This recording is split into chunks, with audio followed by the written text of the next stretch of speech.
Welcome to our YouTube channel. In this video, we'll provide you with a full guide on how to log out of your TikTok account.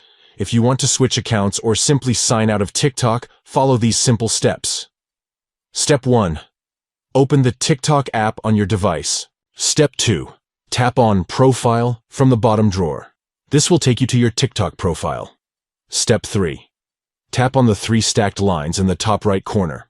From the menu, select Settings and Privacy. Step 4. Tap on Settings and Privacy to access the settings. Step 5. Scroll down and locate the Log In section. Tap on Log Out. Step 6. A confirmation message will appear. To proceed with logging out, tap again on Log Out. By following these steps, you can easily log out of your TikTok account.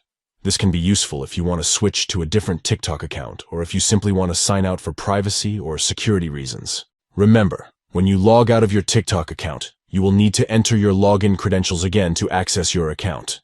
Thank you for watching and enjoy managing your TikTok accounts with ease.